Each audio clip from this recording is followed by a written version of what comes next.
Hello friend, જય શ્રી કૃષ્ણ. અત્યારે 4 વાગ્યા છે ને અમે જઈએ છીએ મણિ દર્શન કરવા માટે બધા. તો જો અંદર ફોન લઈ જવા દેશે ને મણિ દર્શન વિડીયો ઉતારવા દેશે તો તમને પણ મણિ દર્શન કરાવશું. ચાલો. માતાજીને ધરવા માટે કટલેરી લઈ લીધી છે અને અહીંયા અમારે વરસાદ ધમધોકાર ચાલુ થયો છે.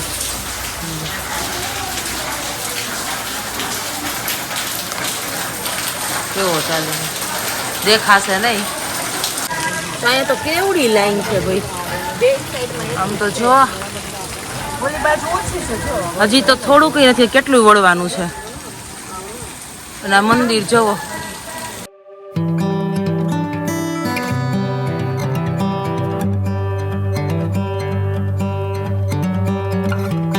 ચપ્પલ કાઢીને રાખી દઈ. થોડુંક આમ જવા દે ચપ્પલ. સવારના 4 વાગે ભાગમ ભાગ કરીએ. જો બધા આમથી આમ ને આમથી આમ.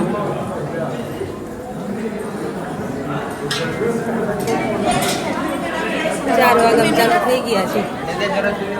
એક બાજુ વરસાદ ને એક બાજુ અમે થાકી ગયા હતા ને અમે, એટલે મોડું થઈ ગયું. તો અમારે 3 વાગ્યામાં ઊભું રહી જવું હતું. 2:30 વાગે ઉઠીને રાત્રે 3 વાગે ઊભા રહી જાય તો ફટાફટ દર્શન થઈ જાય. હવે ટ્રાફિક થઈ ગયો, મોડું થયું ને એટલે.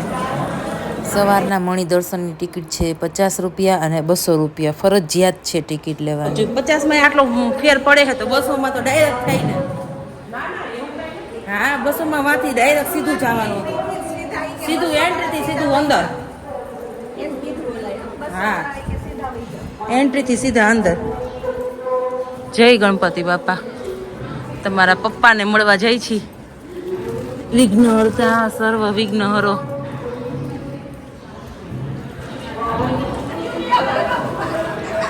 અમારે આ મનીષા તો બહુ ઉતાવળી પહેલા આવીને ઊભી રહી ગઈ છે. અમારે મોડું થઈ ગયું. રહી ગયા છીએ. મંદિર હાવ નજીક છે. હવે મંદિર તો નજીક છે, દર્શન નજીક છે એકદમ. બસ એક કે 2 લાઈન જ છે હવે. સવારના પહેલા પોરના દર્શન જો માતાજીની આવી રીતે પાલખી આવે. શયન દર્શન અને મંગળા દર્શન બધા મોટા મોટા મંદિરમાં સ્પેશિયલ હોય. એટલે તો શયન દર્શન અમારે કરવા હોય અને મંગળા દર્શન કરવા હોય. ભલે નીંદર થાય કે ન થાય, દર્શન તો બધાય સ્પેશિયલ જ હોય છે. પણ આ શયન દર્શન અને મંગળા દર્શનમાં એના રિચ્યુઅલની બધી આપણને ખબર પડે કે ભગવાનની કેવી સેવા હોય છે.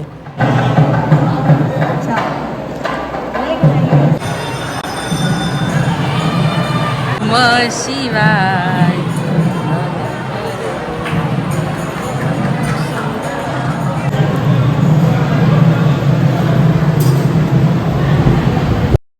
બધાયના મોઢા જોવો ને કે જો 5 મિનિટ શાંતિથી બેસાડો ને તો ન્યા ઢીમ થઈ જાય એવા નીંદરમાં છે. તો હવે દિલ થામ કે બેઠ જાઓ સબ લોગ. તો દુર્લભ દર્શન છે. જો આ મણિ દર્શન છે, તમે દર્શન કરી લ્યો શાંતિથી. સ્લોમો રાખ્યું છે. તો મણિ દર્શન કરી લીધા. સરસ સરસ દર્શન થઈ ગયા. પાલખીમાં માતાજી આવ્યા હતા અને સરસ દર્શન થયા. હવે પાર્વતી માના મંદિરે જાશું અને ત્યાં કટલેરી દર્શન ને પ્રાર્થના કરીને દર્શન કરીને પછી નીકળી જાશું. અહીંયા પાર્વતી મૈયાનું મંદિર તો બંધ છે. હવે અમે સાંજે આવી ત્યારે કટલેરી લેતા આવશું ભેગું. અત્યારે ભેગું ફેરવી અહીંયા આમ દર્શન કરીને નીકળી જાય.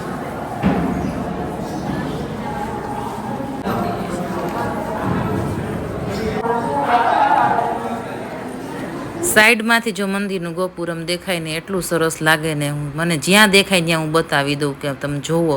એમ થાય જોયા જ રાખીએ એવું લાગે. આમ વાઇબ્રેશન જ કંઈક અલગ આવે.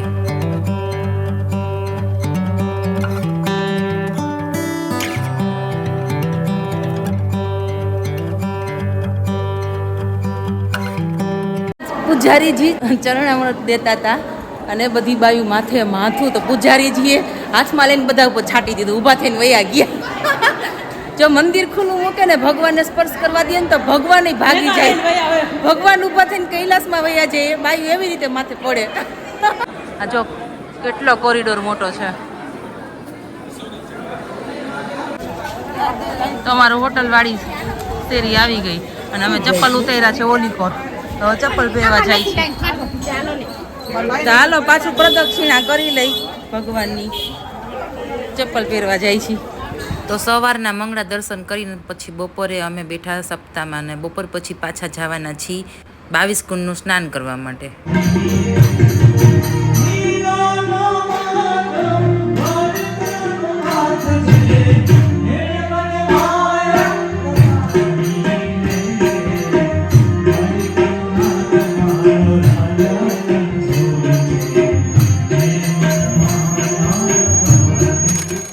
કાલે તો 22 કુંડનું સ્નાન કરવા ગયા હતા, તો આજે પાછા જાય છે તો ફોન લઈને જાય છે. તો જેટલો વિડીયો આવે એટલો સાથે લઈ આવશું ને તમને બતાવશું, દર્શન કરાવશું. એ તો કાલે આવ્યા હતા અને આ બધા અમારી સાથે કાલે આવ્યા હતા અને આજ વેણી કાલે નાખી હતી, બીજી વાર નાખવાની. હા, અને આજ તો સવારનો વરસાદ ચાલુ છે, સવાર ટકર ટકર ચાલુ છે, તો અત્યારે પાછો ચાલુ થઈ ગયો. ચાલુ વરસાદે જઈએ અમે, અહીંથી જાય તો સારું, બધું એક જ જગ્યાએ જાય. ઘડી કામ ને ઘડી કામ કચકડ પચડામાં ચકડમ બકડમ કરતા જઈએ. પહેલા અમે અગ્નિતીર્થમાં જાય છીએ. અગ્નિતીર્થમાં પહેલા સ્નાન કરવાનું, પછી 22 કુંડમાં સ્નાન કરવાનું. તો પહેલા જો આગળ દેખાય ને એ અગ્નિતીર્થમ છે, ત્યાં આપણે પહેલા સ્નાન કરવાનું અને પછી 22 કુંડમાં જઈને ન્યાય નંબર છે, 1 નંબર 2 નંબર કૂવો, એવી રીતે 22 કુંડના નંબર છે. લાગ્યું નથી ને? અમારી છોકરી પડી ગઈ, ઢળેંગ કરતી ઢળાઈ ગઈ. હે નીવા 22 કુંડને નમન કર્યું કા અગાઉ. તોરણ અગ્નિતીર્થમ એટલે કહેવાય છે કે ત્યાં સીતા માતાજીએ અગ્નિ પરીક્ષા આપી હતી ને અગ્નિદેવ સીતા માતાજી એટલા પવિત્ર હતા કે અગ્નિદેવને ત્યાં સ્નાન કરવાનું હતું, સ્નાન કર્યું હતું કે અગ્નિદેવ કહે કે સીતા માતાજીને સ્પર્શ કોઈ ન કરી શકે, અને સીતા માતાજીનો સ્પર્શ અગ્નિદેવે અગ્નિ પરીક્ષામાં કર્યો, એટલે ત્યાં એને અગ્નિદેવે સ્નાન કર્યું, એટલે અગ્નિતીર્થમ કહેવાનું. આટલી મને ખબર છે, એ પ્રમાણે કહું છું, બાકી કોઈને ખબર હોય તો ભૂલચૂક માફ કરજો.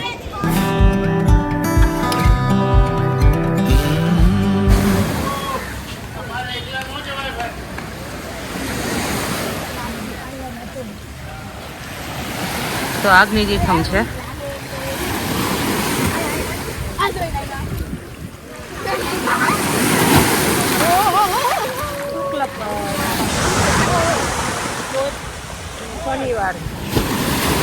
દરિયામાં રિસ્ક જેવું લાગે એટલે અમે દરિયામાં જઈને સ્નાન નહીં કરી, બસ આવી જ રીતે લઈ લેશું અને 22 કુંડમાં સ્નાન કરવા જશું. સ્નાન કરીને 22 કુંડમાં સ્નાન કરવા જઈએ ને તો બધા અમે મોટા મોટા વાસણ ભેગા લીધા છે, કેમ કે 22 કુંડનું પાણી એમાં આવી જાય ને, એટલે જો કઈ હોય તો દઈ દો બાયું બેલું.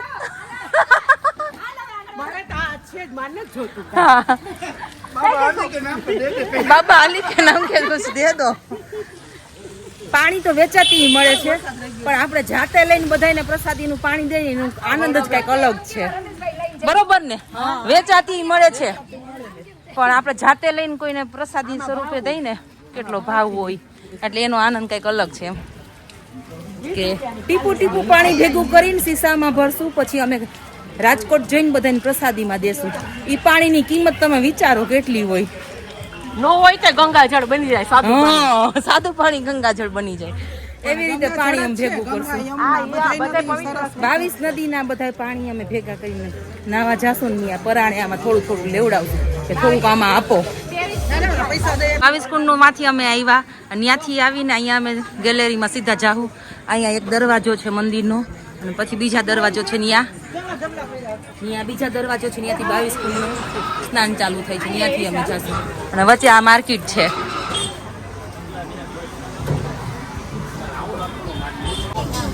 તો કાલે સ્નાન કરવામાં જે કપડાં અમે પહેર્યા હતા ને ઈ કપડાં આજે પાછા પહેરી લીધા, કેમ કે વરસાદ ઘડીએ ઘડીએ આવ્યા રાખે છે અને અહીંયા ભીના થયા રાખે છે.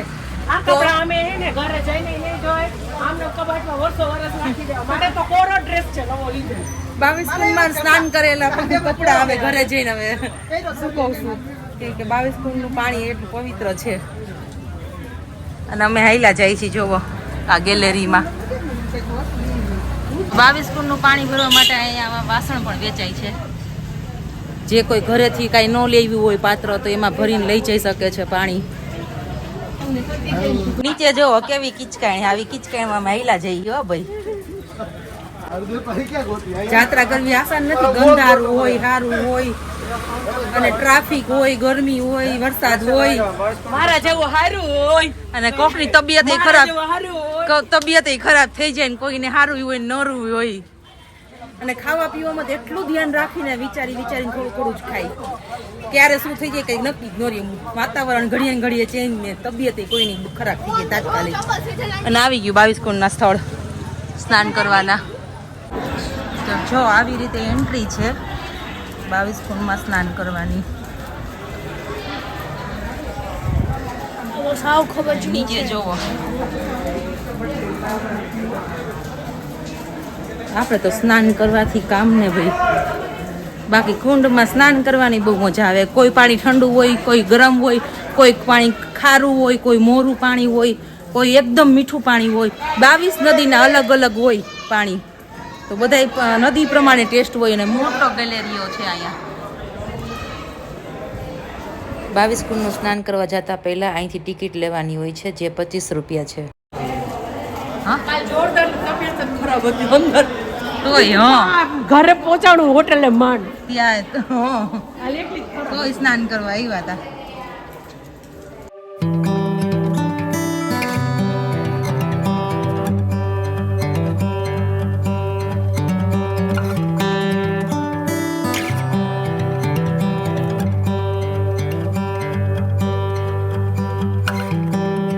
અમે પાત્ર ભેગા લીધા હતા. જળ એમાં આવી જાય એટલે મેં આ લીધું છે હોટલનું, અને આ લીધું છે. આ બધા ક્લીન કરીને લઈ લીધા જળ લેવા માટે. અને જો ટ્રાફિક તો આવી રીતે લાઈનમાં અમારે કેટલું હાલીને જવાનું. એ જેન્ટ્સ ક્યાં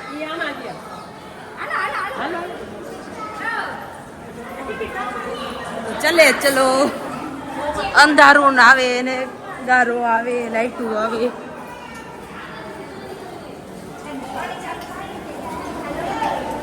તો અહીંથી પહેલા કુંડનું સ્નાન ચાલુ થાય છે, પણ બધે વિડીયો નથી ઉતારવા દેતા, ક્યાંક ક્યાંક જ ઉતારવા દેશે.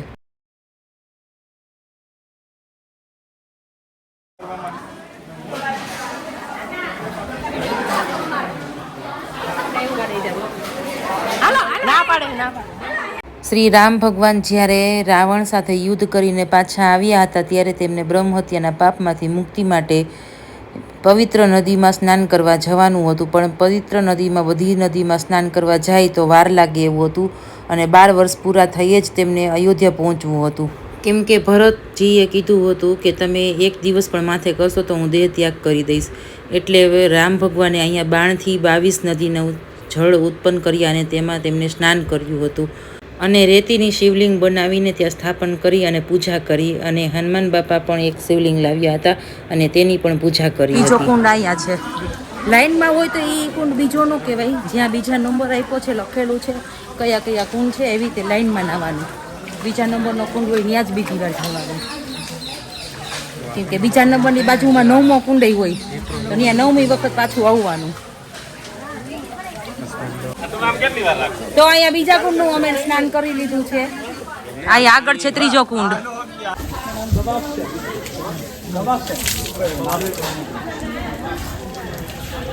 ત્રીજા કુંડનું સ્નાન કરી લીધું. ચોથા કુંડનું સ્નાન ચાલુ છે.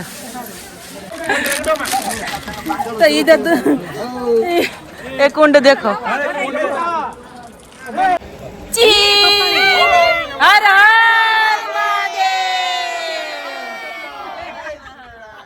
અમે જો એકવાર આ બાજુથી આવ્યા ને એ બાજુ પાછું જવાનું છે.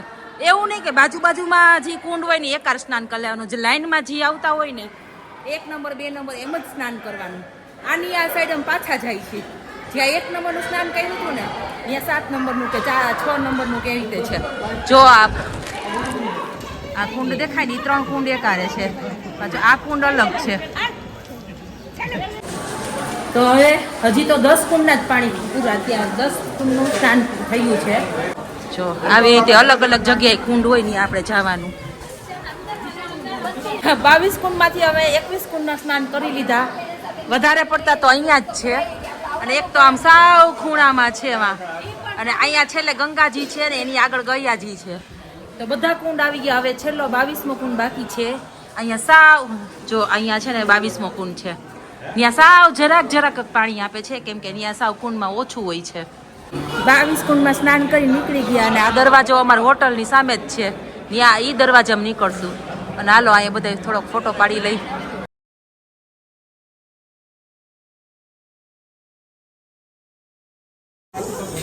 આવા 4 દરવાજા છે, એનાથી આમ નીકળ્યા. આ દરવાજેથી સામે અમારું હોટલ છે. તો હવે ચેન્જ કરીને અમે જાશું દર્શન કરવા માટે. અમે દર્શન કરવા આવી ગયા છીએ, અને આજે પાછા વેણી નાખવા ઊભા રહી ગયા છીએ.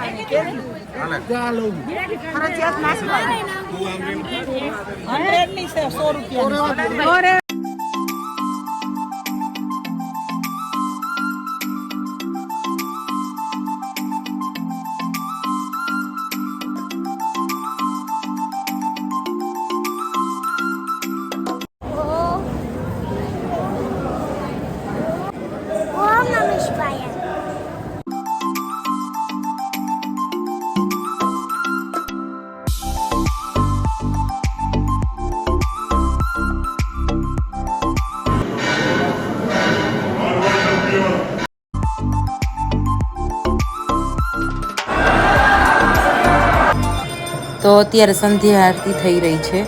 બધા ઊંચા નીચા થાય છે દર્શન માટે, કેમ કે દીવાના પ્રકાશે ભગવાનના દર્શન કરવાના રહે છે. આમાં સાઉથના કોઈ પણ મંદિરમાં લાઇટ નથી હોતી, દીવાના પ્રકાશથી જ ભગવાનના દર્શન કરવાના હોય છે. અને તમને પણ બતાવશું, જોઈ લ્યો, દર્શન કરી લ્યો. તો જોઈ લ્યો, આ છે રામેશ્વર મહાદેવ, 12 જ્યોતિર્લિંગમાંથી એક જ્યોતિર્લિંગ.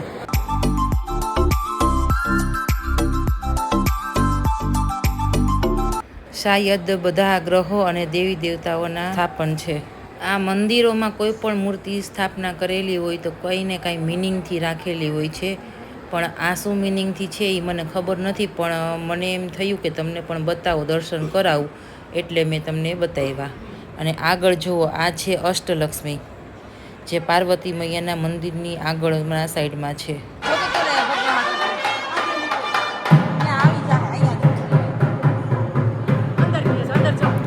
અહીંયા પાર્વતી મૈયાના મંદિરમાં સંધ્યા આરતી થાય છે, તો તે પણ જોઈ લઈએ ને તમને પણ દર્શન કરાવી.